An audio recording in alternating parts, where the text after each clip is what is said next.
आप देख रहे हैं DTV न्यूज, खबर वही जो हो सही। तेलंगाना में इस साल ईद उल फितर की नमाज ईदगाह में नहीं होगी बल्कि मस्जिदों में अदा की जाएगी। बैरिस्टर असदुद्दीन ओवैसी साहब ने कहा, कोविड को पेश नजर रखते हुए ये फैसला लिया गया। तेलंगाना हाई कोर्ट का भी यही आदेश है और बिल्कुल सही फैसला है, क्योंकि एक जगह लोग जमा होने से कोरोना फैलने के 100% संभावना है। ईद की नमाज आप अपने मोहल्ले की मस्जिद में अदा कीजिए।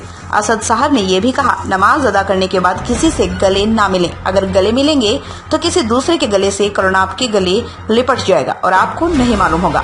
लिहाजा सोशल डिस्टेंस मेंटेन कीजिए, मास्क जरूर लगाएं, सैनिटाइजर इस्तेमाल कीजिए, अपना ख्याल रखें, अपने घर वालों का भी ख्याल रखें। स्टाफ रिपोर्टर मोहम्मद शाकिर की रिपोर्ट।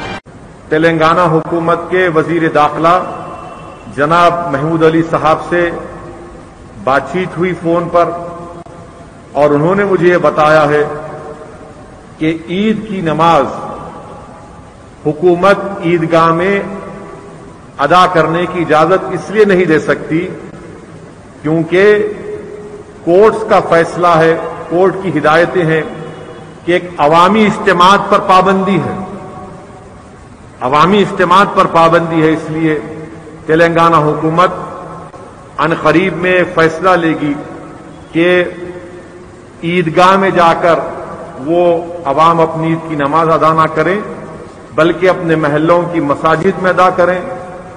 मैं तो आपसे गुजारिश ये भी करूंगा कि उलमाओं से, हमारे मुफ्ती साहब अनवार निजामी साहब यहां पर तशरीफ फरमा है, जितने भी मोअज़्ज़िज़ उलमा इकराम हैं वो इस बात का फैसला लें कि क्या हम तेलंगाना में ईद की नमाज एक या दो जमात बना सकते हैं। इजाजत है उसकी। अगर उसकी इजाजत है कि एक मस्जिद में ईद की नमाज की 2 या 3 जमातें हो सकें ताकि एक फजर के बाद जो वक्त शुरू होता है ईद उल फितर का, तो आप उसी अपने महल्ले की मस्जिद में 2-3 जमात बना लीजिए। सोशल डिस्टेंसिंग को बरकरार रखकर आप अपने अपने महल्ले जात में अपनी ईद की नमाज को अदा करिए।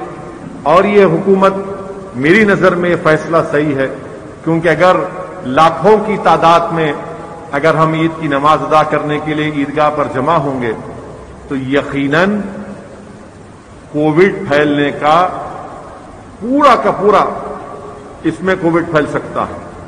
खतरा नहीं है बल्कि यकीनन फैलेगा।